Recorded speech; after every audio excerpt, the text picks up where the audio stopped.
Hello दोस्तों, स्वागत है आपका हमारे YouTube channel universal smart education पर। तो आज हम इस वीडियो के अंदर बात करेंगे टेंसेस के बारे में। कई लोगों ने इसे बहुत हवाई बना रखा है, हमसे तो ना हो पाएगा भाई। तो आज हम बेसिक से बिल्कुल जीरो लेवल से इसकी शुरुआत करेंगे।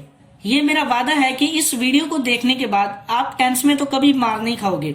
तो आइए बिना कोई समय गवाए वीडियो को शुरू करते हैं।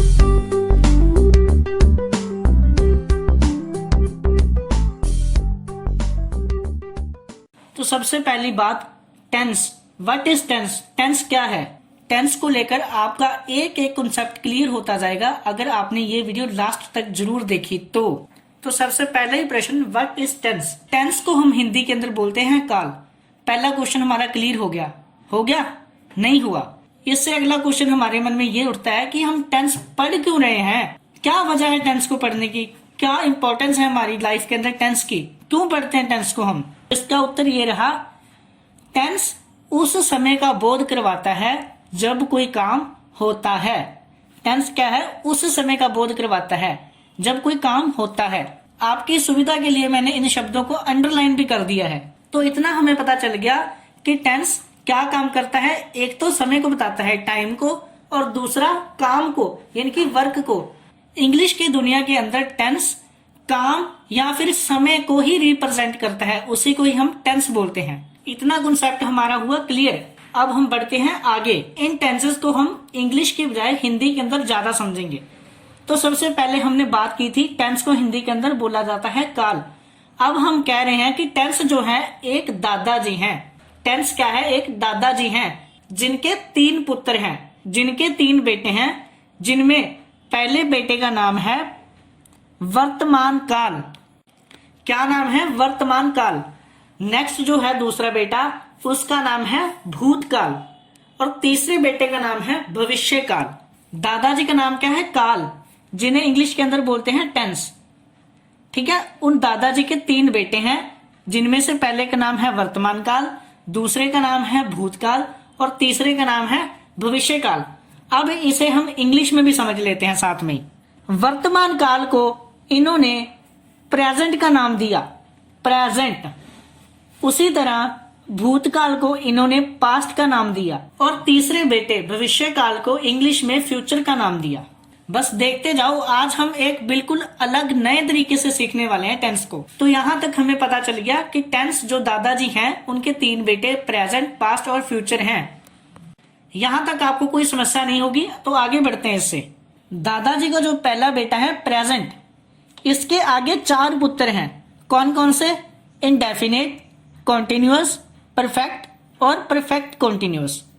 दादाजी के 3 बेटों में से प्रेजेंट के 4 पुत्र हैं, इंडेफिनेट, कॉन्टिन्यूअस, परफेक्ट और परफेक्ट कॉन्टिन्यूअस। इतनी बात यहां तक हमें समझ में आ गई। बिल्कुल यहां तक तो बिल्कुल सही चल रहा था। पास्ट ने क्या किया? इसने भी अपने 4 बेटों को नाम दे दिया प्रेजेंट वाले बेटों के सम्मान ही। इसने भी अपने 4 पुत्रों का नाम इसके सम्मान ही रख दिया। और हद तो तब हो गई जब फ्यूचर ने भी यही कॉपी किया, इसने भी अपने 4 बेटों का नाम सेम ही रख दिया।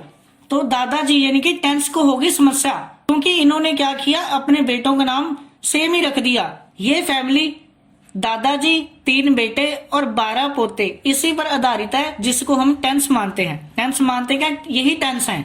हमें बस इसी फैमिली को ही पढ़ना है। अब हमने इनके नामों को लेकर कंफ्यूजन को दूर करना है। हमें पता चलना चाहिए कि कौन किसका बेटा है। हमने टेंस के अंदर सिर्फ 12 टेंस ही पढ़ने हैं। ऐसे घबरा मत जाना कि इतने टेंस है कैसे पढ़ेंगे। बिल्कुल आसान भाषा के अंदर जीरो लेवल से पढ़ेंगे हम। इनको शुरू करने से पहले मैं आपको एक जानकारी देना चाहता हूँ कि आपको इन्हें पढ़ने से पहले आपको सब्जेक्ट, वर्ब और ऑब्जेक्ट के बारे में जरूर पता होना चाहिए। तो क्या है ये सब्जेक्ट, वर्ब और ऑब्जेक्ट? देखते हैं।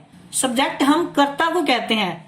किसी वाक्य में कोई व्यक्ति जो काम कर रहा होता है उसे कर्ता माना जाता है, उसी को इंग्लिश में सब्जेक्ट कहते हैं। वर्ब हम क्रिया को कहते हैं। किसी वाक्य के अंदर जो काम होगा वही क्रिया है।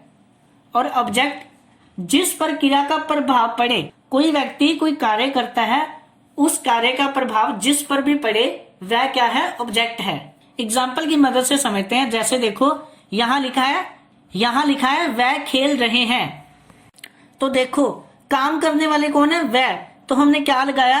दे। वह क्या कर रहे हैं? खेल रहे हैं। खेलना क्या है? क्रिया है। वो कोई काम कर रहे हैं, तो हमने लगाया दे आर प्लेइंग।